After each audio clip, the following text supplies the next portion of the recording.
आरती श्री रामायण जी की। आरती श्री रामायण जी की।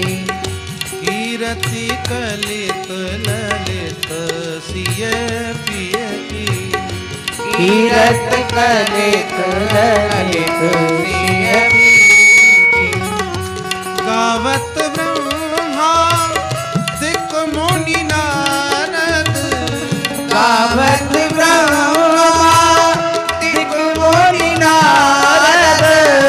वाल्मीकि विज्ञान विशारद। वाल्मीकि विज्ञान विशारद। सुख सनकादिशेष अरु सारद। सुख सनकादिशेष अरु सारद। बरनी पवन सुत कीरति नीकी। बरने पवन सुत कीरति नीकी। आरती श्री रामायण जी की। आरती श्री रामायण जी की। गावत संतत शंभु भवानी। गावत संतत शंभु भवानी। अरुघट संभव मुनि विज्ञानी। अर्घट संभव मुनि विज्ञानी। व्यास आदि कवि वरद बखानी। व्यास आदि कवि वरद बखानी। काम भुसुंडी गरुड़ के हिय की। काग भूषण गरुड़ के हिय की। आरती श्री रामायण जी की। आरती श्री रामायण जी की। गावत वेद पुराण अष्टदश।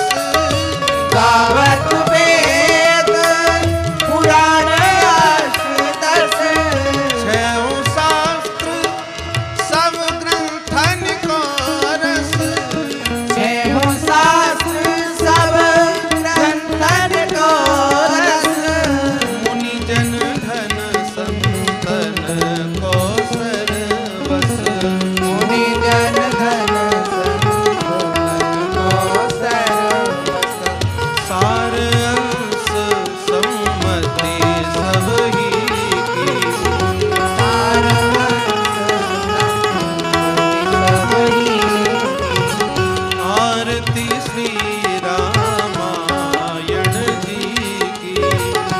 आरती श्री रामायण जी की।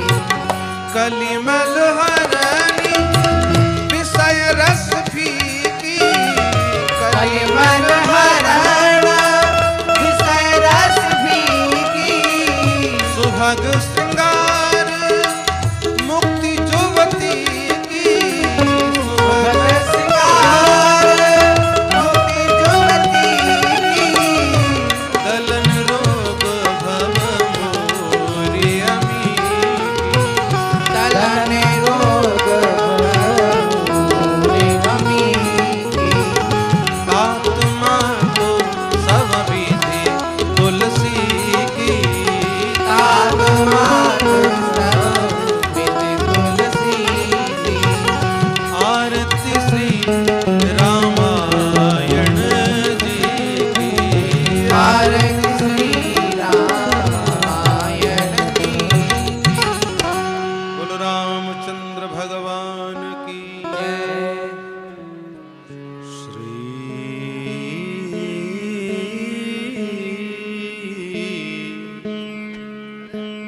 सद्गुरु चरण कमलेभ्यो नमः। श्री गणेशाय नमः। श्री रामाय नमः श्रीकृष्णाय नमः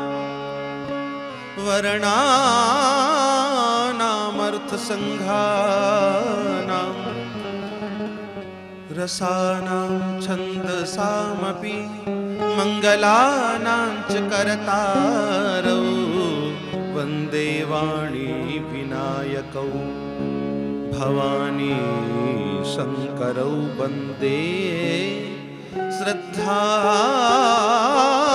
विश्वासरूपिणौ याभ्यां विना न पश्यन्ति सिद्ध स्वान्तस्थमीश्वरौ वन्दे बोधमयं नित्यं गुरुं शङ्कररूपिणं यमाश्रितो हि वक्रोऽपि चन्द्रः सर्वत्र वन्द्यते श्री सीताराम गुणग्राम पुण्यारण्य विहारिणौ वन्दे विशुद्ध विज्ञानौ कवीश्वर कपीश्वरौ कृष्णाय वासुदेवाय देवकी नंदनाय च नन्दगोपकुमाराय गोविन्दाय नमो नमः आलन्नवीन शतपत्र विशालनेत्रं बिम्बाधरं सजलमेघरुचिं मनोज्ञं मन्दस्मितं मधुरसुन्दरमन्दयानं श्रीनन्दनन्दनमहं मनसा नमामि गङ्गातरङ्गरमणीयजटाकलापं गौरी निरन्तरविभूषितवामभागं नारायणप्रियमनङ्गमदापहारं वाराणसी पुरपतिं भज विश्वनाथं मनोजवं मारुततुल्यवेगं जितेन्द्रियं बुद्धिमतां वरिष्ठं वातात्मजं वानरयूथमुख्यं श्रीरामदूतं शरणं प्रपद्ये अतुलितबलधामं हेमशैलाभदेहं तनुजवनकृशानुं ज्ञानिनामग्रगण्यं सकलगुणनिधानं वानराणामधीशं रघुपतिप्रियभक्तं वातजातं नमामि रामाय रामभद्राय रामचन्द्राय वेदसे रघुनाथाय नाथाय श्रीसीताय पतये नमः नीलाम्बुजश्यामलकोमलाङ्गं सीतासमारोपितवामभागं पाणौ महाशायकचारुचापं नमामि रामं रघुवंशनाथम् आपदामपहर्तारं दातारं सर्वसम्पदां लोकाभिरामं श्रीरामं भूयो भूयो नमाम्यहं भर्जनं हवीजानां मर्जनं सुखसम्पदां तर्जनं यं दूतानां श्रीराम रामेति गर्जनं गुरुर्ब्रह्मा गुरुर्विष्णुः गुरुर्देवो महेश्वरः गुरुर्साक्षात् परब्रह्म तस्मै श्रीगुरवे नमः भक्ति भक्त भगवंत गुरु चतुर्नाम बपुए तिनके पगवंदन किए ना सत विघ्न अनेक मेरी भवबाधा हरो श्री राधा नागरि सोय जातनु की झाई परे श्याम हरित दुति होय श्री सद्गुरु चरण कमलेभ्यो नमः गाइए गणपति जगवंदन गाइए गणपति जगवंदन गणपति गणपति जगवंदन गाइए गणपति जगवंदन शंकर सुवन भवानी नंदन शंकर सुवन भवानी नंदन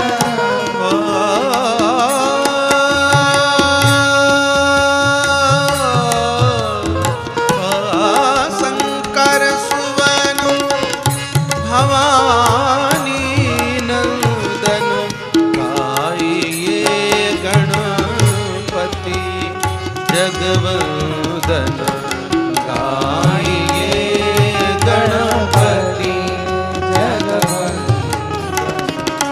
सिद्धि सदन गज वदन विनायक सिद्धि सदन गज वदन विनायक कृपा सिंधु सुंदर सबलायक कृपा सिंधु सुंदर सबलायक मोदक प्रिय मुद मंगलदाता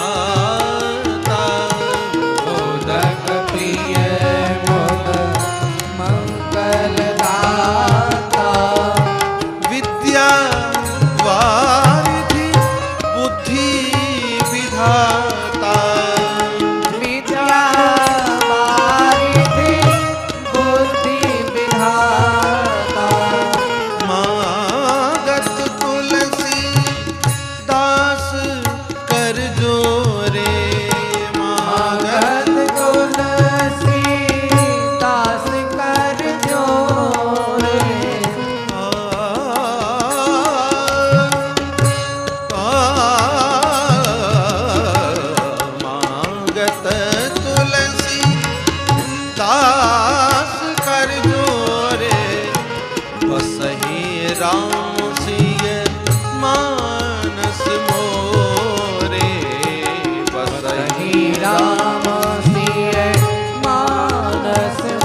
जगवंदन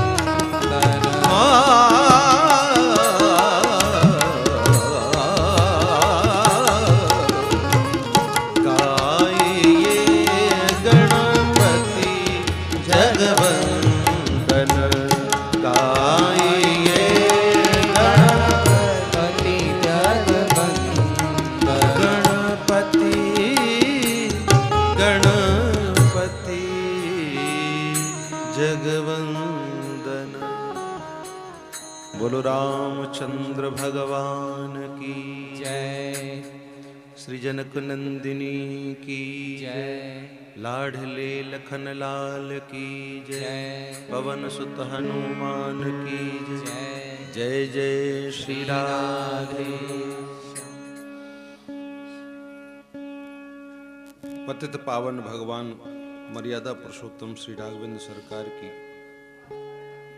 परम पावन कथा हम लोग श्रवण कर रहे हैं और आज 8वां दिवस है।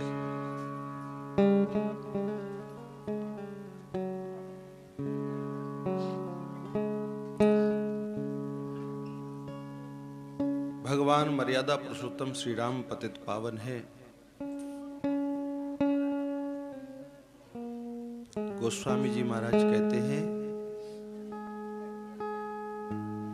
मैं हरि पतित पावन सुने, मैं हरि पतित पावन सुने, मैं हरि पतित पावन सुने, मैं पतित तुम पतित पावन, मैं पतित तुम पतित पावन, मैं पतित तुम पतित पावन, मैं पतित तुम पतित पावन। तो बानिक बने, मैं हरि पतित पावन सुने, मैं हरि पतित पावन सुने।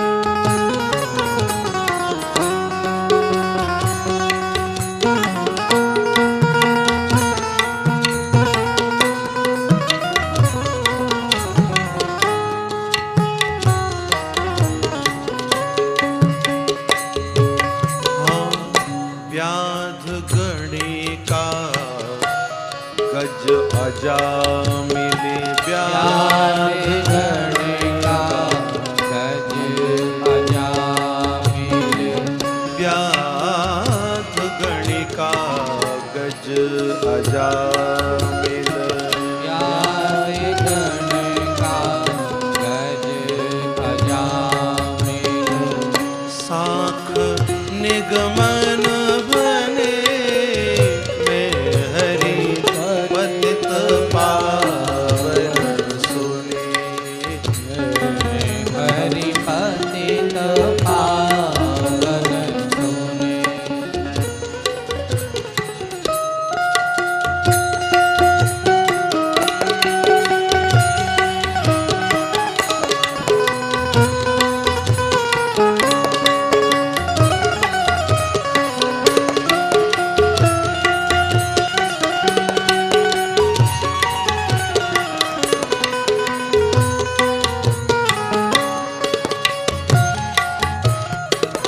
और अधम अनेक तारे, और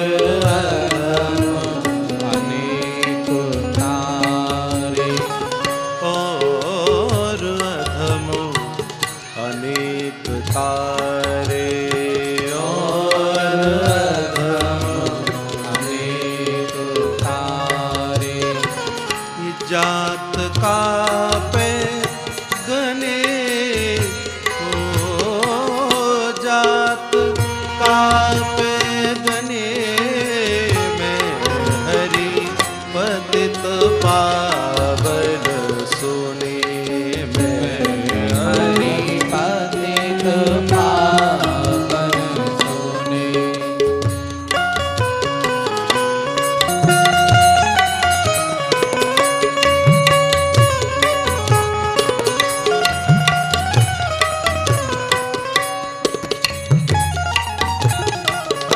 जान नाम अजान लीन्हे जान नाम अजान कीन्हे। जान नाम अजान लीन्हे जान नाम अजान कीन्हे। नरक जमपुर भने नरक जमपुर भने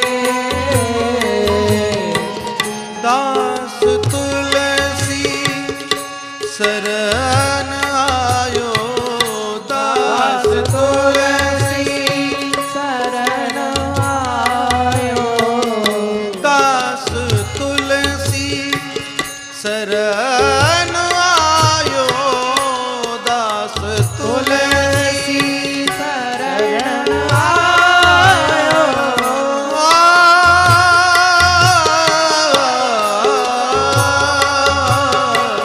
दास तुलसी शरण आयो राखिए अपने मैं हरि पतित पावन सुने मैं हरि पतित पावन सुने।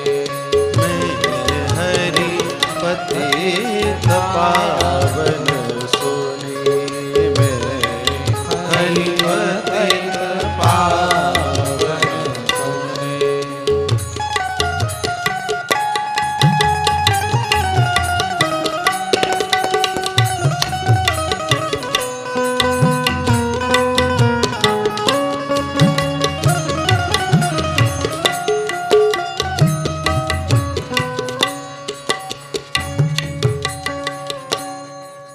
बोलो रामचंद्र भगवान की। जय। कल आप लोग श्रवण कर चुके हैं भगवान मर्यादा पुरुषोत्तम श्री राम चित्रकूट में निवास करते हुए अपनी अद्भुत लीलाएं कर रहे हैं। चित्रकूट धाम में भगवान श्री राम के विराजमान रहते रहते 12 वर्ष व्यतीत हो गए हैं। अब श्री राम आगे विजय यात्रा के लिए प्रस्थान करना चाहते हैं और उन्होंने शक्ति की आराधना करने के लिए एक बार चुन कुसुम सुहाए निजकर भूषण राम बनाए। अपने हाथ से पुष्प चुनकर के वन में से सुंदर सुंदर आभूषण बनाए और सीता ही पहिराए प्रभु सादर बैठे फटिक शिला पर सुंदर श्री जानकी जी का सब श्रृंगार किया। वहां सुरपति सुत धर बायस बेसा देवराज इंद्र का पुत्र जयंत कौवे का रूप बना करके आया और वह भगवान के बल की परीक्षा करना चाहता था, लेकिन वह अभागा भगवान के बल से परिचित नहीं। धृष्टता की भगवान ने उसे दंड दिया। दंड देने के लिए सींक धनुष सहायक संधाना, एक धनुष के ऊपर जिस कुशा के आसन पर बैठते थे भगवान, उसी में से एक कुशा की सींक खींची और उसी को ब्रह्मास्त्र से अभिमंत्रित करके छोड़ दिया और वह अग्नि लगा हुआ ब्रह्मास्त्र यद्यपि भगवान चाहते तो उसे एक पग भी आगे नहीं बढ़ने देते, उस जयंत को वहीं समाप्त कर सकते थे, लेकिन भगवान इतने दयालु हैं कि उसे मारा नहीं, केवल भय दिखाया। वह ब्रह्मास्त्र उसका पीछा करता रहा लेकिन स्पर्श नहीं किया और वह भयभीत होकर के तीनों लोकों में भ्रमण करता रहा। ब्रह्मधाम से ऊपर सब लोका सब जगह गया, लेकिन काहू बैठन कहा न ओही, राखी को सकई राम कर द्रोही। भगवान श्री राम के द्रोही की भला कौन रक्षा कर सकता है। अंत में संत की शरण जब प्राप्त हुई, संत की कृपा प्राप्त हुई, तो संत ही मार्ग बतलाते हैं। संत कोई न कोई युक्ति बता देते हैं और वो भगवान के चरणों में लगा देते हैं। ऐसा संतों का स्वभाव होता है। नारद जी महाराज ने भी एक युक्ति बता दी कि भैया, इस संसार में राम के द्रोही की रक्षा कहीं नहीं हो सकती, और यदि तुम रक्षा चाहते हो तो जिनका ये बाण है तुम उन्हीं की शरण में चले जाओ। जयंत कहने लगा कि महाराज, उन्होंने तो मुझे मारने के लिए ये बाण छोड़ा ही है, यदि उनके समीप में जाऊंगा तो वो अवश्य मार डालेंगे। नारद जी ने कहा कि वो मारना ही तो नहीं चाहते हैं। यदि वो मारना चाहते तो तू एक पग भी वहां से नहीं चल सकता था। वो ऐसे दयालु हैं कि उन्होंने कृपा करके तुझे केवल भय दिखाया है, और यदि तू शरण में चला जाएगा तो अब तक तूने उनका प्रभाव देखा कि तीनों लोकों में राम के द्रोही की कहीं रक्षा नहीं हो सकती। ये उनका प्रभाव है, लेकिन उनका स्वभाव भी देख, वो कितने कोमल हृदय के हैं और किस प्रकार अपने अपराधी को भी क्षमा कर देते हैं। और जयंत लौट करके भगवान के समीप में आया। अतुलित बल अतुलित प्रभुताई भगवान की प्रशंसा करते हुए उसने कहा कि प्रभु, आपके बल की कहीं कोई सीमा ही नहीं है, आपकी प्रभुता की भी कोई सीमा नहीं है। तीनों लोकों में आपके द्रोही की कहीं रक्षा नहीं हो सकती। मैंने जो अपराध किया था, निज कृत कर्म जनित फल पायो, मैंने अपने किए का फल तो प्राप्त कर लिया, परंतु भगवान अब तो मैं आपके चरणों की शरण को समझ करके आपके चरणों में आया हूं। आप कृपा कीजिए और मुझे अपनी शरण में रख लीजिए। भगवान इन्हीं वचनों को सहन नहीं कर पाते हैं। जब कोई दीन वाणी में भगवान के समक्ष बोलता है तो भगवान द्रवित हो जाते हैं, और भगवान राघव द्रवित हो गए और द्रवित होकर के उसे क्षमा भी कर दिया, और केवल छोटा सा दंड दे करके एक नयन कर तजा भवानी, उसका एक नेत्र नष्ट कर दिया और एक नेत्र का वह कागा। आप लोग देखते हैं कौआ की एक ही पुतली दोनों नेत्रों में घूम जाती है, वो दोनों नेत्रों से एक ही पुतली से देखता है। भगवान ने उसे क्षमा कर दिया। इसके बाद में भगवान ने विचार कर लिया कि अब यहाँ इस आश्रम पर बहुत से ऋषि मुनि महात्मा आ जाते हैं, सब लोग हमें पहचान भी गए हैं। गोस्वामी तुलसीदास जी महाराज कहते हैं,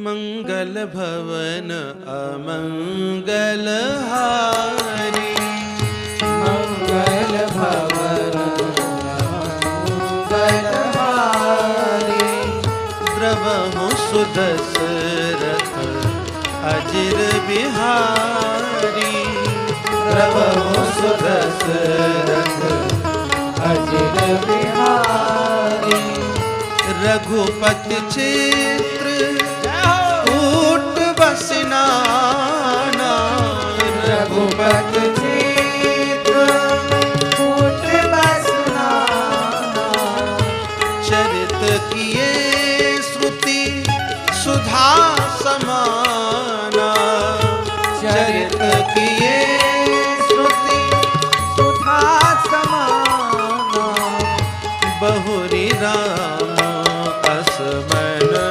अनुमाना, बहुरी राम असमन अनुमाना, हुई है वीर सबहि मोहि जाना, होई हरि वीर सबहि मोहि जाना, तो सकल मुनि सन विदा कराई, सकल मुनि सन विदा कराई, सकल मुनि सन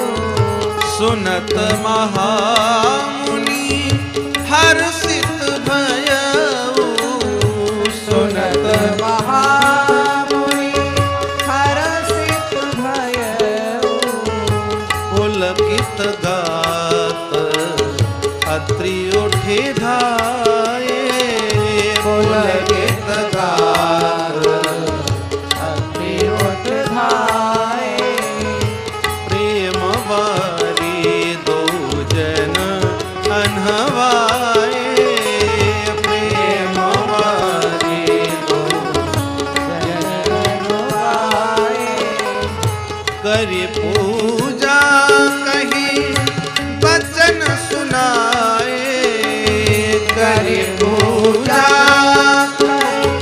बचन सुनाए दिए मूल फल प्रभु मन भाए दिए मूल फल प्रभु मन भाए मंगल भवन अमंगल हारी मंगल भवन अमंगल हारी द्रवौ सुदशरथ अजिर बिहारी द्रवौ सुदशरथ अजिर बिहारी।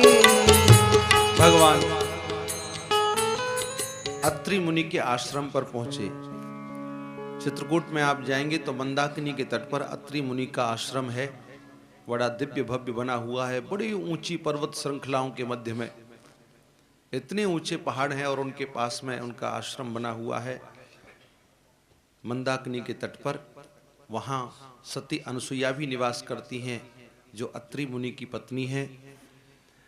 भगवान उन समस्त ऋषि मुनि महात्माओं के मध्य में विराजमान हुए और भगवान बैठे हैं तो ऐसे बैठे हैं कि जितने भी ऋषि मुनि महात्मा हैं सब उनको अपने सन्मुख दर्शन कर रहे हैं। सबको ऐसा लग रहा है कि मानो श्री राम हमारी ओर देख रहे हैं। भगवान को कंदमूल फल का आहार प्रदान किया और बड़े प्रेम से मुनि अत्रि ने अपने प्रेम आश्रुओं से उन्हें भिगो दिया। इतना प्रेम उनके हृदय में उमड़ा। भगवान की बहुत प्रकार से वंदना और प्रार्थना की। नमामि भक्तवत्सलम कृपालु शील कोमलम भजामि ते पदाम्बुजम अकामिनाम स्वधाम्बदम। हे प्रभु, आप भक्तवत्सल हैं, हम आपकी क्या प्रशंसा करें, क्या वंदना करें। आप तो कृपा के सागर हैं, आप कितने कोमल हृदय वाले हैं। जो लोग आपके चरणों की भजना करते हैं आप उन्हें अपने स्वधाम को पहुंचा देते हैं। उनकी सभी कामनाओं को पूर्ण करके उन्हें पूर्ण काम अकाम कर देते हैं। इस प्रकार भगवान की बहुत बड़ी वंदना प्रार्थना की, स्तुति की और उसके पश्चात उन्होंने एक वरदान भी मांगा। विनती कर मुनि नाय सिर कह कर जोरि बहोर चरण सरोरु नाथ जन कबहु तजय मति मोर। हे दीनबंधु, आज तक हमने जितनी तपस्या की है हम उसका एकमात्र आपसे यही फल प्राप्त करना चाहते हैं कि हमारी मति आपके चरणों में दृढ़ होकर के रहे। हम कभी आपके चरणों से एक पल के लिए भी पृथक न हो। इस प्रकार भगवान की वंदना की, भगवान का स्वागत सत्कार किया। परम सती साध्वी श्री अनसुईया जी के चरण स्पर्श करने के लिए श्री जानकी जी उनकी कुटिया में पधारी। अनसुईया जी ने श्री जानकी जी को देखा, अत्यंत प्रसन्नता हुई और प्रसन्नता पूर्वक उनके हृदय में सुख की सीमा न रही। आशीर्वाद देकर के अपने निकट में बिठाया और उन्हें भगवान की तपस्या के माध्यम से जो दिव्य वस्त्र और भूषण प्राप्त हुए थे, दिव्य बसन भूषण पहिराए जे नित नूतन अमल सुहाए। ऐसे वस्त्र जो कभी मैले नहीं हो सकते थे, कभी पुराने नहीं हो सकते थे, कभी फट नहीं सकते थे, ऐसे दिव्य वस्त्र आभूषण श्री जानकी जी को अर्पित किए। वे परम सती हैं, वे जानती हैं कि इन्हें लंका में रहना पड़ेगा और वहाँ इनकी कौन सेवा करेगा, कौन इनको वस्त्र धोने के लिए देगा, कौन इनको स्नान कराएगा। इसलिए पहले से उन्होंने ऐसे वस्त्र उन्हें प्रदान किए ताकि श्री जानकी जी को किसी प्रकार का कष्ट ही न हो। जे नित नूतन अमल सुहाए, ऐसे वस्त्र उन्होंने प्रदान किए। उसके पश्चात श्री जानकी जी की उत्सुकता देख करके सती अनसुईया ने कुछ धर्म का उपदेश किया। देवी, आज तुम मेरे यहाँ पधारी हो, हमारे पास में क्या है, हम तो केवल यही प्रसाद उपदेश का प्रसाद ही तुम्हें हमारे पास से प्राप्त होगा। और कह ऋषि बधु सरस मृदवानी, नारी धर्म कछु ब्याज बखानी। यद्यपि स्त्री का धर्म तो बहुत बड़ा है, लेकिन थोड़ा सा कुछ संक्षेप में मैं तुम्हें सुनाना चाहती हूँ। कहने लगी कि देखो, मातु पिता भ्राता हितकारी, मित प्रद सब सुन राजकुमारी। अमित दानी भरता वय देही, अधम सुनारिन सेव जो तेहि।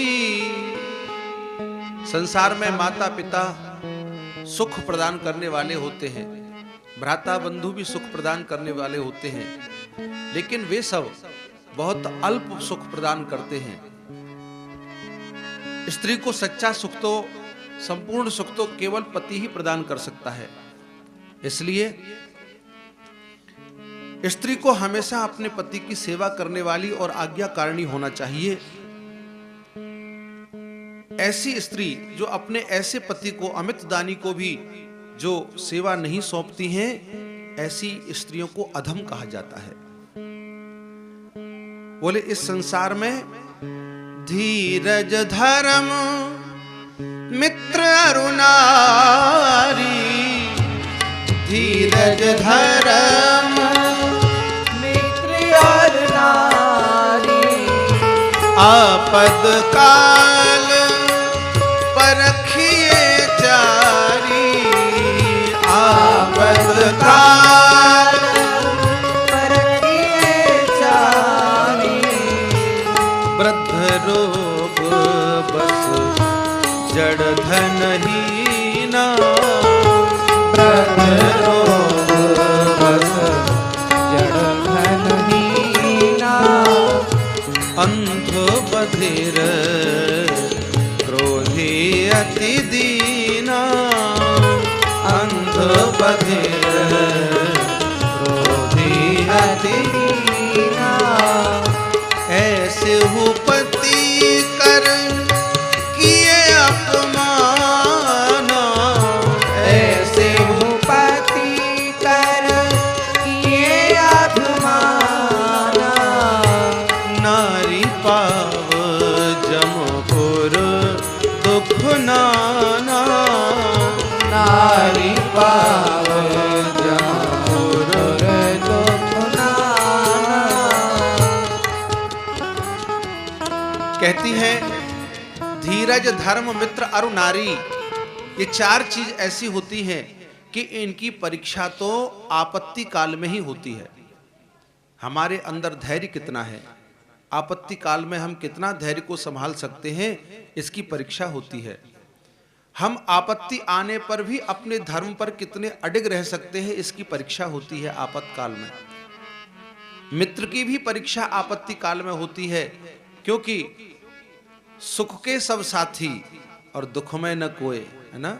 सुख में तो आए सब ही जुर बैठे, रहत चहूं दिस घेरे, पर विपत्ति समय विपत्ति परे पे छोड़ जात सब को न आवत नियरे।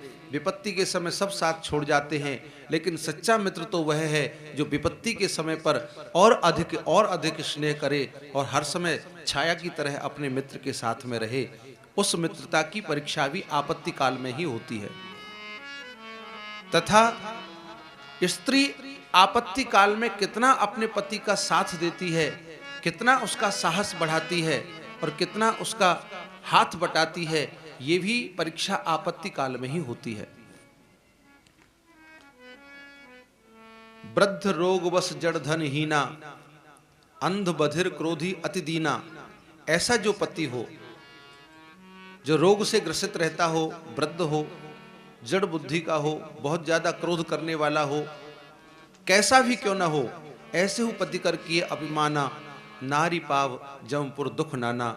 वह अनेकानेक योनियों में यमराज की दंड की भागी बनती है। यह चार प्रकार की पतिव्रताओं का उल्लेख गोस्वामी तुलसीदास जी महाराज करते हैं। जग पतिव्रता चार विधि अहि, वेद पुराण संत सब कहि। वो चार प्रकार की कौन सी है? उत्तम, मध्यम, और अधम और निकृष्ट, ये 4 प्रकार की बताई गई हैं। इन 4 प्रकार की स्त्रियों में सबसे जो उत्तम प्रकार की स्त्री है उसके विषय में बताया है कि उत्तम के अस बस मन माही, उत्तम के अस बस मन माही, सपने हुआन पुरुष जग नाही, सपने हुआ पुरुष जग नाही, मध्यम पर पति देखहि कैसे, मध्यम पति देखहि कैसे, भ्राता पिता पुत्र निज जैसे, भ्राता पिता पुत्र निज जैसे। उत्तम प्रकार की पतिव्रता तो वो है जो संसार में केवल यह जानती है कि पुरुष तो एकमात्र मेरा पति है और एकमात्र अपने पति की ही भजना करती है। सपने हो आन पुरुष जग नाही, स्वप्न में भी उसके मन में कभी पर पुरुष की कल्पना नहीं होती है। और मध्यम प्रकार की जो पतिव्रता स्त्री है वह दूसरे पुरुषों को कैसे देखती है? जो बड़ा होता है उसे पिता की दृष्टि से देखती है, जो अपनी अवस्था वाला है उसे भाई की दृष्टि से देखती है, और जो अपने से छोटा है उसे पुत्र की भांति देखती है। वह मध्यम प्रकार की पतिव्रता बताई गई है। धर्म विचार समुझ कुल रहई, सो निकृष्ट तिय श्रुति अस कहई। जो धर्म विचार करके, उसका मन तो पाप की ओर जाता है लेकिन धर्म का विचार करके कि नहीं नहीं ऐसा अधर्म होगा, वो स्त्री अपने धर्म का पालन कर लेती है, वह भी पतिव्रता कहलाती है, परंतु वह तीसरी श्रेणी की मानी गई है। और बिनु अवसर भयते रह जोई, अधम सुन जाने वो अधम नार जग सोई। जो बिना अवसर के, अवसर न मिलने के कारण अपने धर्म की रक्षा कर जाए, वह भी पतिव्रता है, लेकिन वह अधम जाति की चतुर्थ श्रेणी की पतिव्रता मानी गई है। सज्जनों, क्या ये धर्म केवल स्त्रियों के लिए है? ऐसी बात नहीं है। ठीक उसी प्रकार पुरुषों के लिए भी लागू होते हैं।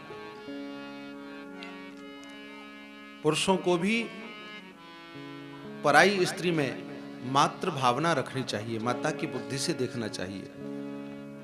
बड़ी है तो उसे मां समझे, अपने सम अवस्था वाली है तो उसे बहन समझना चाहिए, छोटी है तो पुत्री के समान देखना चाहिए। जो धर्म स्त्रियों के लिए बताए गए हैं वही धर्म पुरुषों के लिए भी हैं। इसलिए समान रूप से धर्म का पालन करना चाहिए।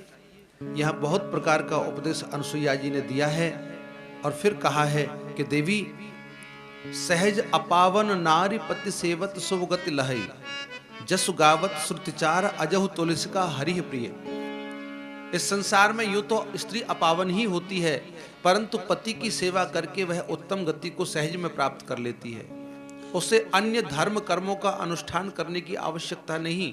वह केवल अपने पति को प्रसन्न रखे और पति सेवा करे, बस उसी से उसका उद्धार हो सकता है। तुम जानती हो कि तुलसी वृंदा वह परम पतिव्रता थी। वह आज भी इसी कारण से भगवान श्री नारायण को अत्यंत प्रिय है। भगवान आज भी तुलसी के बिना भोग नहीं लगाते हैं, और तुलसी जब तक उनके ऊपर नहीं चढ़ाती, शालिग्राम भगवान के ऊपर नहीं चढ़ाई जाती, तब तक उनकी पूजा पूरी नहीं मानी जाती। इस प्रकार उपदेश दिया और फिर कहा कि हे सीता, ये उपदेश मैंने तुम्हारे लिए नहीं दिया है। मैं जानती हूं तुम्हारे प्रभाव को।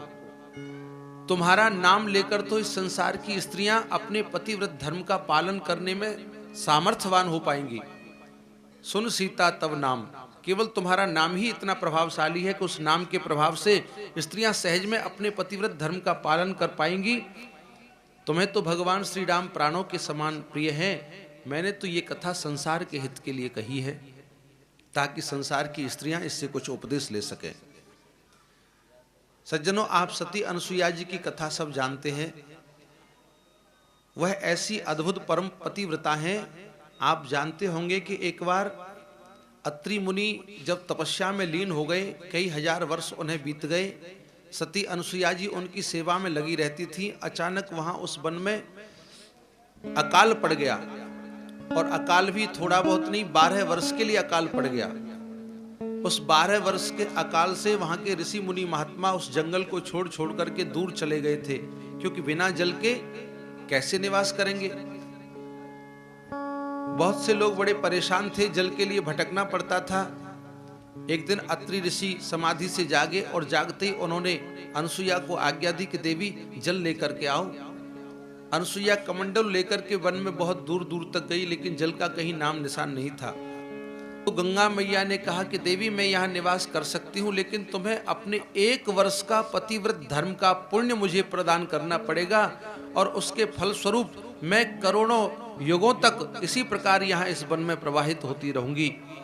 और सती अनुसुईया जी ने तत्काल संकल्प करके अपने 1 वर्ष का पातिव्रत धर्म का जो फल था वह प्रदान कर दिया श्री गंगा जी को, और आज भी वह मंदाकिनी के नाम से देव नदी गंगा वहां प्रवाहित होती है। बोलो मंदाकिनी गंगा की जय। उनकी और भी बहुत सी कथाएं हैं।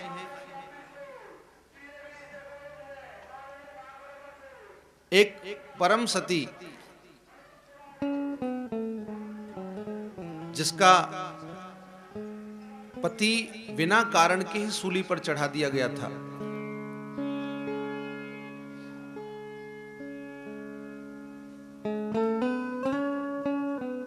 मांडव्य ऋषि बिना कारण के ही इस धोखे में कि ये चोर हैं, और उनको सूली की सजा दे दी गई थी। वह सूली पर लटके हुए थे। एक पतिव्रता स्त्री थी, उसका पति वेश्यागामी था, नित्य प्रति वेश्या के यहां जाया करता था, लेकिन वह बीमार पड़ गया, अस्वस्थ हो गया। उस पतिव्रता स्त्री ने उसकी बड़ी सेवा की। उसकी सेवा के फलस्वरूप जब उसे कुछ स्वास्थ्य लाभ हुआ, तो वो कहने लगा कि मैं उसी वेश्या के यहां जाना चाहता हूं, तुम मुझे लेकर के चलो। वह पतिव्रता स्त्री अपने उस पति को लेकर के चल पड़ी। लेकर के जा रही थी, अचानक उसका हाथ और मांडव्य ऋषि जो सूली पर चढ़े हुए थे उनसे लग गया। उन्हें बड़ी पीड़ा हुई। उन्होंने शाप दे दिया कि दुष्टा, ये तेरा पति, तुझे इतना भी ध्यान नहीं कि इसको तू लेके जा रही है, मुझे कितना कष्ट हुआ इसके स्पर्श से। मैं शाप देता हूं कि सूर्य निकलने से पहले पहले इसके प्राण निकल जाएंगे। वो बहुत व्याकुल हुई, और व्याकुल हुई वह पतिव्रता स्त्री तत्काल सीधी अनुसुईया जी के पास में गई। अनुसुईया जी ने कहा कि तू चिंता मत कर, तेरे पति के प्राण तेरे पति के शरीर में रहेंगे। मैं अपने तपोबल से सूर्य नारायण को निकलने ही नहीं दूंगी। और उन्होंने सूर्य को रोक दिया, सूर्य देव को प्रकट नहीं होने दिया। सब देवता व्याकुल हो गए, आकर के उनके चरणों में गिर पड़े। माता जी आप क्षमा करें, ये सूर्य नारायण यदि नहीं निकलेंगे तो फिर कैसे काम चलेगा सृष्टि का। तो वो कहने लगी कि देखो, इस बेचारी के पति निकल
तो चले राम त्यागा बन सो। चले राम त्यागा बन सो। अतुलित बल नर के हरि दो। अतुलित बल नर के हरि दो। चले राम मुनिया यश पाई। चले राम मुनि आयुष पाई। तुरत ही पंचवटी नियराई। तुरत ही पंचवटी नियराई। गीधराज सन भेंट भई बहुविध प्रीत बढ़ाई। गोदावरी निकट प्रभु रहे परन गृह छाई। पंचवटी नामक स्थान पर पहुंच गए भगवान, जहां गोदावरी का तट और बड़ा पावन वहां 5 बट के वृक्ष थे जो बड़े विशाल थे, उनकी घनी छाया थी। उस पंचवटी नामक स्थान पर ही भगवान ने परन कुटी बना ली। वहां गीधराज से भगवान की भेंट हुई। जटायु वहां निवास किया करते थे। जटायु ने जब उनका परिचय पूछा तो भगवान श्री राम ने अपना परिचय बताया। हम अयोध्या नरेश महाराज दशरथ के पुत्र हैं। तो जटायु ने कहा कि भाई आप अयोध्या नरेश के पुत्र हैं तो मेरा तुमसे कुछ रिश्ता बनता है। बोले कैसे? कि एक बार जब शनिदेव रोहिणी नक्षत्र का भेदन करके पृथ्वी के ऊपर अपनी संपूर्ण दृष्टि के साथ में आ रहे थे तो इस पृथ्वी पर बड़ा अकाल पड़ने लगा। उस समय वशिष्ठ जी महाराज से आज्ञा लेकर के शनिदेव को रोकने के लिए दशरथ जी महाराज अपने रथ पर सवार होकर के आकाश में पहुंचे और शनिदेव से युद्ध करना चाहते थे। जब शनिदेव को रोकना चाहते थे, युद्ध करना चाहते थे, तो शनिदेव ने उनका साहस देख करके कहा कि भाई मैं तुम्हारे इस साहस से बहुत प्रसन्न हूं। आज के बाद मैं संपूर्ण दृष्टि से रोहिणी नक्षत्र का भेदन करके पृथ्वी पर नहीं आऊंगा, लेकिन तुम इतने साहसी हो तो एक बार मैं दृष्टिपात तुम्हारे ऊपर अवश्य करना चाहता हूं। मैं तुम्हें देखना जरूर चाहता हूं। लेकिन शनि ने जैसे ही दृष्टि डाली, महाराज का रथ जो था वह उसमें आग लग गई और महाराज आकाश से नीचे गिरने लगे। तो उस समय जटायु वहां आकाश में विचरण कर रहा था। राजा दशरथ को आकाश से गिरते हुए देख करके अपनी पंखों पर ले लिया और एक सुरक्षित स्थान पर उतार करके अपनी पंखों से हवा करते हुए उन्हें पानी आदि पिला करके जब होश में लाया, चेतना आई, तो दशरथ महाराज से उनकी मित्रता हो गई और दशरथ महाराज से एक वचन भी लिया कि तुम्हारा जो ज्येष्ठ पुत्र होगा उसे तुम मुझे गोद में दे देना। तो राजकुमारों, दशरथ महाराज का जो ज्येष्ठ पुत्र हो तुम में से, वह मेरा ही पुत्र समझो, इसलिए मैं तुम्हारी रक्षा करूंगा सब प्रकार से। भगवान श्री राम ने पिता के समान आदर करते हुए उनको प्रणाम किया और उसी पंचवटी नामक स्थान पर निवास करने लगे। भगवान जब से वहां निवास करने लगे हैं तब से ऋषि मुनि महात्माओं की वहां भीड़ होने लगी है। श्री राम के समीप में आ जाते हैं और भगवान श्री राम उन्हें बहुत प्रकार की कथाएं, बहुत सुंदर सुंदर इतिहास और उपदेश सुनाया करते हैं। एक दिन की बात है, बहुत से ऋषि मुनि महात्मा वहां आए हुए थे और भगवान एक बार प्रभु सुखवासीना लक्ष्मण बचन कहे छलहीना। सुर नर मुनि सचराचर साई मैं पूछहूं निज प्रभु की नाई। प्रभु, मैं आपसे कुछ पूछना चाहता हूं, आप कृपा करके मुझे बताएं। क्या पूछना चाहते हो लक्ष्मण? मोहि समझाए कहु सोई देवा। मोहि समझाए कहु सोई देवा। सब तजी करऊं चरण रज सेवा।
लक्ष्मण ने मुनि मंडली के मध्य में विराजमान होकर के कि प्रभु आप मुझे ऐसा उपदेश कीजिए, आप मुझे कृपा करके ऐसा उपदेश करें कि मैं सब कुछ छोड़ करके केवल आपके चरणों में रति हो जाए, आपके चरणों में प्रेम करने लगूं, आपके चरणों की सेवा करने लगूं। और प्रभु ज्ञान और वैराग्य तथा माया का क्या स्वरूप है वो भी आप मुझे समझा करके कहिए।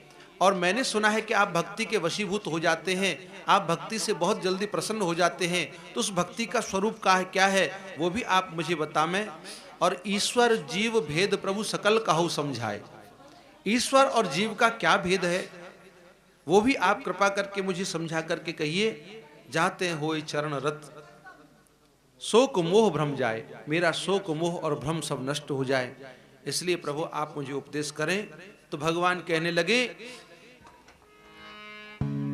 थोरे महु सब कहु बुझाई, सुनहु तात मन मति चितलाई, मैं अर मोर तोरते माया, जेहि वस कीन्हे जीव निकाया।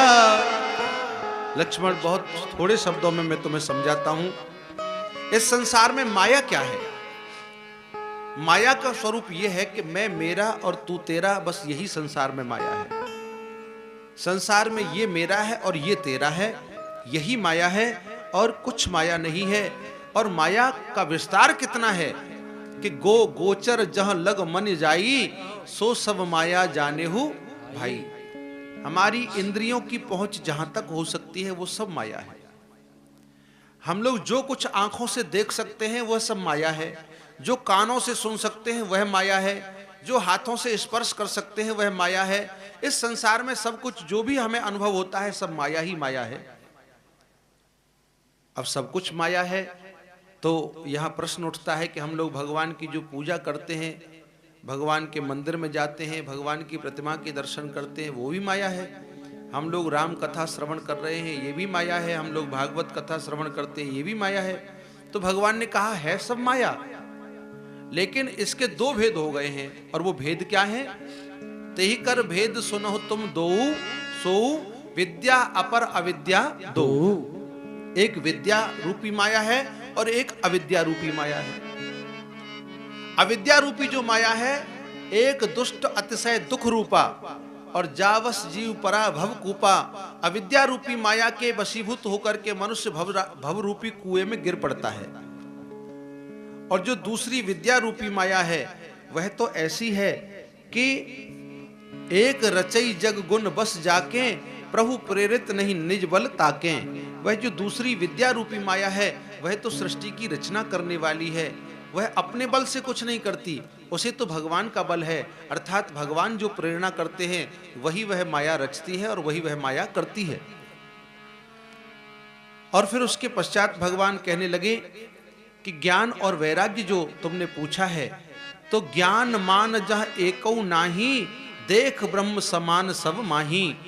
ज्ञान का तो यही स्वरूप है कि सबके अंदर ब्रह्म का दर्शन करना चाहिए, सबके अंदर भगवान ही विराजमान है। और जब सबके अंदर भगवान विराजमान है तो केहिसन करिए विरोध, फिर हम विरोध किससे करें?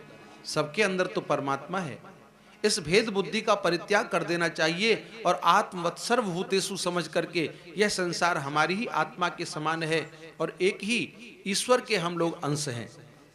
सज्जनों, जिस प्रकार से समुद्र का जल, समुद्र में से बादल जल को भर के ले जाते हैं, अब वो समुद्र का जल जो है वही बादल का जल कहलाने लग जाता है। बादल से जब वो बरसता है तो उसे हम लोग वर्षा का जल कहते हैं। यदि वही जल छत के ऊपर आ गया तो उसे छत का जल कहते हैं। वही जब नाली में आ जाता है तो उसे नाली का जल कहते हैं। वही जब बहकर के नदी में पहुंच जाता है तो उसे नदी का, गंगा का जल कहने लग जाते हैं। और वही फिर पुनः लौट करके समुद्र में पहुंच जाता है तो फिर समुद्र का जल कहने दे। ठीक उसी प्रकार से जीव जो है वह ईश्वर का अंश है और उसी प्रकार ईश्वर से अलग हो गया है कि जैसे सागर से सागर की जल की बूंदें अलग हो जाती हैं, उसकी जो गति है वो जाकर के रुकता वहीं है जब तक वह अपने अंश स्वरूप उस समुद्र में वह नहीं विलीन हो जाती है बूंद, तब तक वह चलती रहती है। उसी प्रकार जीव की भी अंतिम जो मंजिल है वो तो पर ब्रह्म परमात्मा में लीन होना ही है। लेकिन मनुष्य के जो जीव और ब्रह्म है उसके बीच में एक ग्रंथि पड़ गई है। जड़ चेतनई ग्रंथि पड़ गई, जदपि मृषा छूटत कठिनाई। वो मृषा है वह ग्रंथि, लेकिन छूटने में खोलने में बड़ी दिक्कत है। जड़ और चैतन्य, उसी प्रकार जीव और ब्रह्म, जीव और ब्रह्म में जो ग्रंथि पड़ी है वो क्या है? जीव अपने आप को बंधा हुआ मानने लगा है, यद्यपि वो बंधा हुआ है नहीं, वह सर्व स्वतंत्र है, क्योंकि ईश्वर का अंश है इसलिए वह स्वतंत्र है। लेकिन वह अपने आप को मान लेता है बंधा हुआ, और जब तक वह अपने आप को माना हुआ है बंधा हुआ, तब तक वह बंधा हुआ ही है। एक काशी बनारस में एक धोबी अपने गधे पर कपड़े लाद करके ले जाता था कपड़े धोने के लिए, और वह नदी के किनारे पहुंच करके गधे को तो छोड़ देता था चरने के लिए और स्वयं कपड़ा धोने लगता था। जब देखता कि गधा कहीं ज्यादा दूर निकल न जाए तो एक खूंटा उसने गाड़ रखा था और एक रस्सी से उसके पांव को बांधता और उस रस्सी से उस खूंटे को बांध देता था। गधा वहीं खड़ा रहता था रोज। एक दिन की बात कि वो कपड़े लेकर तो गया, लेकिन गधे के बांधने वाली रस्सी को नहीं ले गया, भूल गया। अब वहां जाकर के कपड़े जब धोने लगा तो गधा चढ़ता चढ़ता बहुत दूर निकल जाए, बड़ा परेशान, फिर ढूंढ करके लावे, फिर जब उसे ला करके वहां छोड़े, कपड़ा 2-4 कपड़े धोवे, फिर वो गधा बहुत दूर निकल जाए। काफी देर हो गई, बड़ी परेशानी। वहां एक महात्मा, वो भी गंगा में स्नान कर रहे थे, बोले भैया तुम बहुत परेशान लगते हो। बोले हाँ महाराज, आज मैं इस गधे को बांधने वाली रस्सी को घर छोड़ आया, भूल गया। महात्मा ने कहा कि यार विचार करने की बात है, कोई बुद्धिमान होता तो उसे बेवकूफ बनाने में तो बड़ी मुश्किल होती है, तो गधा है, जो गधा ही है तो उसको बेवकूफ बनाने में क्या लगता है। इस गधे का कान पकड़ के खूंटे के पास ले जा, और रस्सी नहीं है तो झूठ मूठ को जैसे तू रोज बांधता था उसी प्रकार बिना रस्सी के उसके पांव को और खूंटे को बांध दे, वो समझेगा कि मैं बंधा हुआ हूं। धोबी की समझ में आ गया, उसने गधे को पकड़ा, कान पकड़ के ले गया खूंटे के पास, और एक बार जैसे वह रस्सी का अंटा लगाता था उसके पांव में, उसी प्रकार से उसने हाथों को घुमाया और फिर खूंटे को घुमाया, और बस अब बंधा रहे, यहीं खड़ा रहना, ऐसा कहकर के कपड़े धोने लगा। गधे ने समझ लिया कि मैं बंध गया हूं, और धोबी ने सारे कपड़े धो लिए आराम से। सारे कपड़े धोने के बाद में सुखा लिए, सूख गए। उन कपड़ों को एक गठरी बना करके गधे के ऊपर लाद दिया। अब डंडा लेकर के गधे को हाँकने लगा तो गधा आगे नहीं चलता है। बहुत देर हो गई उसे हाँकते हाँकते। वही महात्मा देख रहा था कि भाई तू क्या कर रहा है। बोले मैं गधे के ऊपर कपड़े लाद करके रोज जैसे ले जाता था आज भी ले जा रहा हूं, लेकिन ये आगे ही नहीं चलता। अरे तूने इसको बांधा था, पहले खोलेगा तब तो चलेगा, तूने बांधा था ना इसे। बोले महाराज वो तो मैंने झूठे को बांधा था, ये बधाई कहाँ है, ये तो पहले से खुला है। बोले ठीक बात है कि ये बधा नहीं है, लेकिन ये तो अपने आप को ये समझ बैठा है कि मैं बधा हुआ हूं। अगर ऐसा न समझता तो ये एक खूंटे के पास में क्यों खड़ा रहता। जैसा तेने झूठ मूठ को इसको बांधा है उसी प्रकार झूठ मूठ को इसको खोल दे, यदि खोल देगा तो ये चल पड़ेगा। और धोबी ने वही काम किया, उसे झूठ मूठ को खोल दिया और गधा चल पड़ा। सज्जनों ठीक उसी प्रकार ये जीव भी अपने आप को झूठ मूठ को बंधा हुआ समझता है। यद्यपि मृषा, ये ग्रंथि जो है, जो गांठ है वो झूठी है, मृषा है, पर छूटत कठिनाई, इसको खोलने में बड़ी मुश्किल है, बड़ी कठिनाई है। सद्गुरु मिल जाएं, वो बताते हैं कि कैसे खोली जाएगी ये गांठ।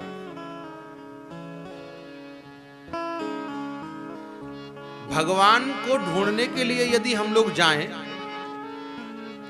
तो सज्जनों एक बात आपको बता दें कि भगवान से ज्यादा नजदीक हमारे कोई है नहीं।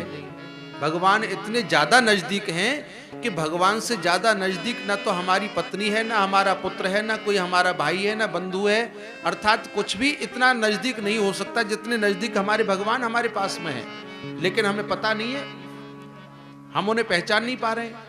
इसी देह के अंदर जीव और ब्रह्म दोनों निवास करते हैं। इसी देह के अंदर आत्मा और परमात्मा दोनों का निवास है। एक ही घर में, एक ही घर में रहते हैं दोनों, लेकिन एक दूसरे को पहचानते नहीं है, एक दूसरे को जानते नहीं है, बस परिचय नहीं हो पा रहा है। उसको पहचानने के लिए गुरु का आश्रय बहुत होना आवश्यक है। एक महात्मा काफी बड़ी दाढ़ी थी उनको, तुलसी की माला धारण करते थे। वो माला स्नान करने के समय उन्होंने उतार के रख दी और उस माला को फिर से पहन लिया। पहनने के बाद में उन माला थोड़ी पीछे की तरफ चली गई, दाढ़ी से ढक गई। अब महात्मा को यह ध्यान नहीं रहा कि मैंने माला पहन ली है या नहीं पहनी है। अब वो महात्मा बहुत खोजने लगे कि भाई वो हमारी माला कहाँ गई, हमारी तुलसी की माला कहाँ गई। वो जब तक हम गले में नहीं डाल लेंगे जल भी नहीं पिएंगे। शिष्यों को बुलाया, भाई देखो तो सही माला कहाँ है। शिष्य जगह जगह उस माला को खोजने लगे, लेकिन शिष्यों को माला नहीं मिली। माला तो पहले से गले में पड़ी हुई है, माला पावे कहां। लेकिन उनको पता नहीं है कि माला मेरे गले में है। वो ढूंढ रहे हैं, शिष्य भी ढूंढ रहे हैं, गुरुजी भी ढूंढ रहे हैं। बहुत देर हो गई। उसी समय उनके गुरु भाई चले आए। बोले, गुरु भाई क्या बात है, आज कुछ परेशान लगते हो। बोले, गले में जो पहनने वाली तुलसी की माला उसे हम कहीं रख के भूल गए। बोले, गुरु भाई तुम्हें पता ही नहीं, वो माला तो तुम्हारे पहले से गले में पड़ी हुई है। ठीक उसी प्रकार जैसे उस महात्मा के गले में पहले से माला पड़ी हुई है, उसी प्रकार से हमारे हृदय में, हमारे अंतरात्मा में वह परमात्मा पहले से विराजमान है।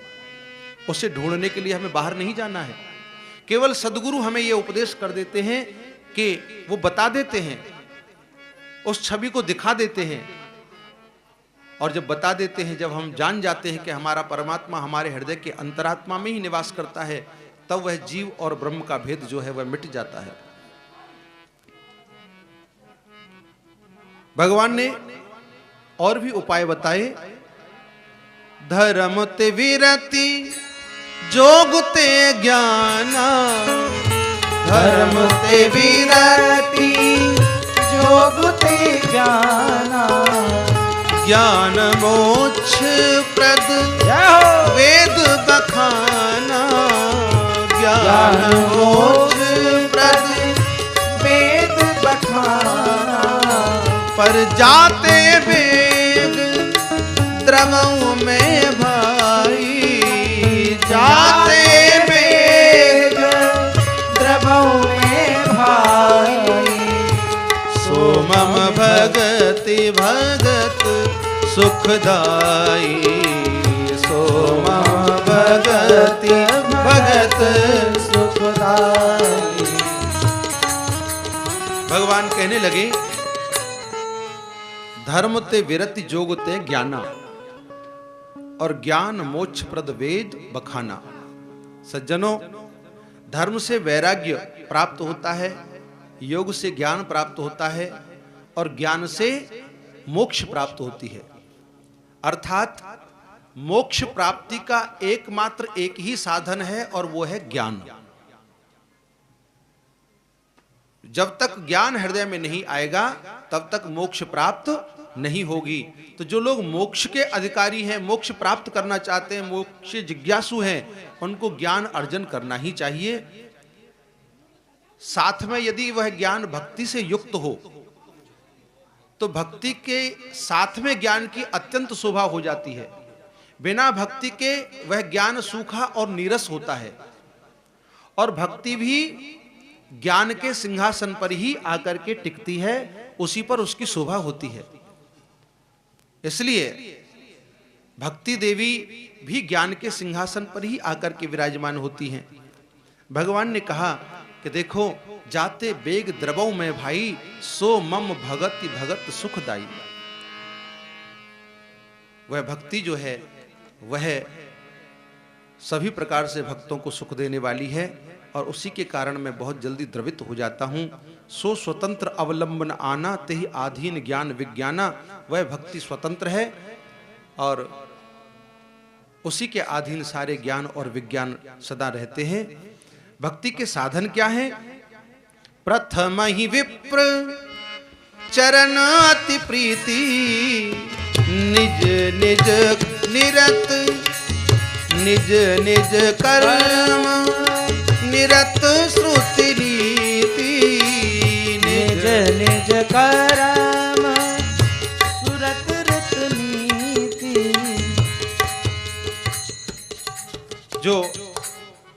भगवान की भक्ति प्राप्त करना चाहता है उसे सबसे पहले ब्राह्मणों के चरणों में प्रेम करना चाहिए, ब्राह्मणों में श्रद्धा रखनी चाहिए। क्योंकि ब्रह्म जानाति ब्राह्मणः, ब्राह्मण जो है वह ब्रह्म को जानने वाला होता है और ब्राह्मण भगवान का मुख है, ब्रह्म का मुख है। ब्राह्मण जो मुख है, ब्राह्मण को जो कुछ खिलाया जाता है उससे भगवान जैसे प्रसन्न होते हैं। भगवान कहते हैं ऐसा मैं चाहे लोग मेरा कितना भी पूजन करें उससे भी मैं प्रसन्न नहीं होता, क्योंकि ब्राह्मण मेरे मुख हैं। ब्राह्मणों के हृदय में ज्ञान और वैराग्य जो निवास करते हैं वह श्रेष्ठ ब्राह्मण माने जाते हैं। ऐसे ब्राह्मणों के चरणों में प्रेम करना चाहिए, तभी मेरी भक्ति प्राप्त होती है। और श्रवणादिक नव भक्त दृढ़ाई मम लीला रति अति मनमाही, जो मेरी 9 प्रकार की भक्ति हैं, श्रवणम कीर्तनम विष्णु स्मरणम पाद सेवनम अर्चनम वंदनम दास्य सक्षमात्म निवेदनम, उन भक्तियों का आश्रय लेना चाहिए। मेरी लीलाओं के प्रति, मेरी कथाओं के प्रति रति होनी चाहिए। ऐसे जो लोग हैं वो मुझे सहज में ही प्राप्त कर लेते हैं। गुरु पितुमात बंधु पति देवा सब मोहि कह जाने दृढ़ सेवा, गुरु पिता माता इन सबकी पूजा करनी चाहिए और वह मेरे ही समान उनकी पूजा करनी चाहिए। परंतु संतों को तो मुझसे भी ज्यादा समझ करके उनकी पूजा करनी चाहिए। मोते अधिक संत कर लेखा और काम आदि मद दंभ न जाके तात निरंतर वश में ताके। जिसके हृदय में काम क्रोध लोभ मोह मद अहंकार आदि नहीं होते, ऐसे भक्तों के तो सदा मैं वशीभूत रहता हूँ, उनके तो मैं आगे पीछे रहता हूँ, उनसे कभी दूर नहीं जाता हूँ। इस प्रकार भगवान ने भक्ति योग का उपदेश किया। इसे सुनकर के सब ऋषि मुनि महात्मा और लक्ष्मण भी बहुत प्रसन्न हो गए, सबने भगवान को प्रणाम किया। अब सब महात्मा अपने अपने आश्रम के लिए जाने लगे, कुटिया के लिए जाने लगे। तो कोई कहता है कि भाई भगवान की कथा में तो बहुत आनंद आता है, लेकिन यहाँ विलंब हो जाने के कारण अब हमको समधा के लिए वन में जाना पड़ेगा, पत्ते तोड़ करके लाने पड़ेंगे, उनसे पत्तल बनानी पड़ेंगी, समधा लानी पड़ेगी, कंदमूल फल खोज करके लाने पड़ेंगे, फिर भगवान की रसोई तैयार करेंगे और फिर भगवान का भोग लगाएंगे और फिर भजन करने के लिए भी समय चाहिए। बड़ी विकट समस्या है।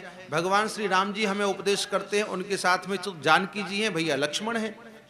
लक्ष्मण वन से समधा काट लाते हैं और जानकी जी भीतर रसोई सिद्ध कर लेती हैं और भगवान को तो केवल एक ही काम है कि बस उन्हें सत्संग करना है। अब एक विचार करने लगा कि भाई कोई ऐसा उपाय हो सके कि हम भी सत्संग में भगवान की तरह रह सकें और भगवान की मुखारविंद से हम लोग भी सत्संग सुन सकें। उस समय उन लोगों ने एक विचार किया, उन्हें एक कथा याद आई, और वो कौन सी कि बिंदु के बासी उदासी तपी व्रतधारी महा बिनु नारी दुखारी, व्रतधारी महा बिनु नारी दुखारी, गौतम तीय तरी तुलसी सो कथा सुने भय मुनि वृंद सुखारी, सो कथा सुने भय मुनि वृंद सुखारी। विंध्याचल में रहने वाले वो ऋषि मुनि महात्मा क्या विचार करने लगे कि भाई हमने एक कथा सुनी थी कभी गुरु जी के मुख से कि राम जी के चरणों में कुछ ऐसी शक्ति है कि राम जी जिस पत्थर की शिला से चरण लगा देते हैं वह स्त्री बन जाती है। बोले गौतम की स्त्री को भगवान ने ऐसे ही तो स्पर्श किया था और वो पाषाण शिला पड़ी हुई थी, वो सुंदर स्त्री के रूप में परिणत होकर के अपने पति लोग को चली गई। अब वो विचार करने लगे कि क्यों ना हम लोग भी एक एक स्त्री का लाभ भगवान से प्राप्त कर लें, एक एक पत्थर उठा करके ले चलें। गोस्वामी तुलसीदास जी की ही ये रचना है, उन्होंने कवितावली में इस प्रसंग का उल्लेख किया है। वो सारे ऋषि मुनि महात्मा उन्होंने क्या किया कि एक एक सुंदर सुंदर पत्थर उठाया और भगवान के समीप में चल पड़े और भगवान के पास में पहुंच करके उनके चरणों के समीप में वो सारे पत्थर रख दिए। भगवान विचार करने लगे कि और दिन तो ये महात्मा रोज पुष्प लेकर के आते थे, फल लेकर के आए थे, आज पत्थर उठा करके क्यों लाए हैं। पूछने लगे भगवान, ये इतनी बड़ी बड़ी शिलाएं आप लोग अपने मस्तक पे रख के लाए हैं, इसका क्या कारण है। तो महात्मा कहने लगे कि प्रभु हुए हैं शिला सब चंद्रमुखी पर सतपद पंच कंजुल मंजू तिहारे, किन्हीं कृपा रघुनायक जो कृपा करे कानन को पग धारे, कृपा करे कानन को पग धारे, कृपा करे कानन को पग धारे। महात्मा कहने लगे कि प्रभु हमने एक कथा सुनी थी कि आपके चरणों में ऐसी शक्ति है कि जिस पत्थर की शिला से आप लगा देते हैं वह सुंदर स्त्री बन जाती है। भगवान हम आपके यहाँ सत्संग सुन करके जाते हैं, फिर हमको कोटिया में जाकर के झाड़ू बहारी लगानी पड़ती है, फिर बंसी समधा लानी पड़ती है, कंदमूल फल लाने पड़ते हैं, और फिर उनके रसोई सिद्ध करके आपका भोग लगा के उसको पाते हैं, तो विश्राम तो कर ही नहीं पाते, तब तक सत्संग का समय हो जाता है। फिर हम दौड़े दौड़े आते हैं, कभी कभी थोड़ी देरी से आ पाते हैं तो बहुत सा प्रसंग निकल जाता है आपका जो आप कथा कहते हैं। भगवान हमें समय की बड़ी अभाव है। आपके साथ में तो माता जानकी जी हैं और वो आपकी सेवा कर लेती हैं। यदि हम लोगों को भी एक एक स्त्री का लाभ प्राप्त हो जाए तो कुटिया में रह करके स्त्री वो सब व्यवस्था कर लेगी और हम आपके संग में सत्संग किया करेंगे। भगवान विचार करने लगे कि ये साधु लोग, इन्हें ये पता नहीं है कि साधक जीवन में स्त्री कितनी बाधक हो सकती है। ये इस वन में रह करके उस स्त्री की कैसे रक्षा कर पाएंगे। यहाँ कितने राक्षस निवास करते हैं। जानकी को देख करके इनके हृदय में स्त्री की कामना जागृत हो गई, लेकिन मैं आज ही कोई ऐसी नई लीला रचूंगा कि जो इनके हृदय से स्त्री का मोह चला जाएगा और इनके हृदय से स्त्री की कामना भी चली जाएगी। और उन्हें समझा बुझा करके भेज दिया कि महाराज आज मुहूर्त अच्छा नहीं है, आप 1-2 दिन के बाद में आइएगा और फिर मैं वो आपकी सेवा करूंगा। ऐसा भगवान ने कहकर के उन्हें विदा कर दिया। और आज ही ऐसा संयोग बना कि सूपनखा रावण के बहिनी, सूपनखा रावण के बहिनी, दुष्ट हृदय दारुण जस अहिनी, दुष्ट हृदय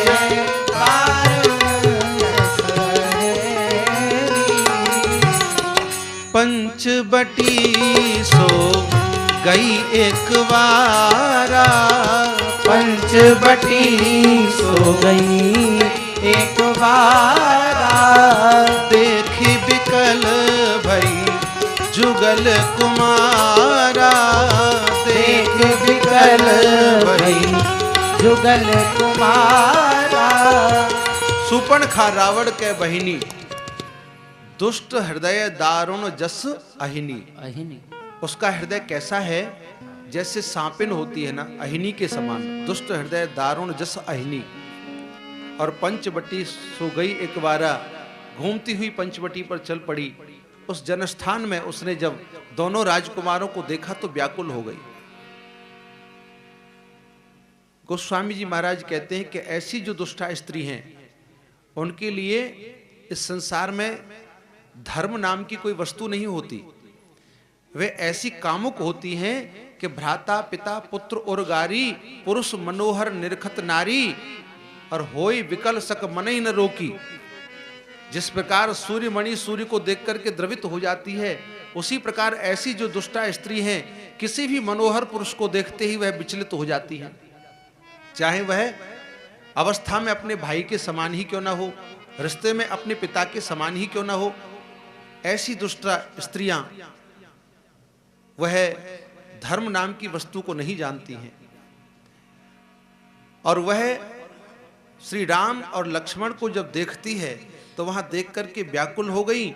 और फिर क्या किया उसने कि रुचिर रूप धरी प्रभु पहि आई, रुचिर रूप धर प्रभु पहि आई, बोली बचन बहुत मुस्काई, बोली बचन बहुत मुस्काई, कि तुम सम पुरुष नमो समुनारी, तुम सम पुरुष नमो समुनारी, संयोग विधि रचा विचारी, ये संयोग विधि रचा विचारी। कहने लगी कि महाराज आप कहाँ से आए हैं, यहाँ कैसे आए हैं, सारा परिचय पूछ लिया। और उसके बाद वो कहने लगी कि तुम सम पुरुष न मोसम नारी, यह संयोग विधि रचा विचारी। मुझे तो ऐसा लगता है कि इस संसार में न तुम्हारे समान कोई पुरुष है और ना ही कोई मेरे समान स्त्री है, इसलिए विधाता ने ये संयोग विचार करके ही रचा है।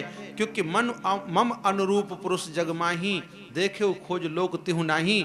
मैंने तीनों लोकों में देख लिया है, न कोई देवताओं में इतना सुंदर है और न कोई राक्षसों में, न दानवों में, न यक्षों में जितने सुंदर आप हैं। इसलिए मन माना कछु तुम्हें निहारी, तुम्हें देख करके कुछ कुछ मन मान रहा है। वो अब भी ये कह रही है कि मेरे समान तो तुम नहीं हो, लेकिन हाँ कुछ कुछ मन मान रहा है, थोड़ा थोड़ा कि चलो ठीक है, एक तरह काम चल जाएगा।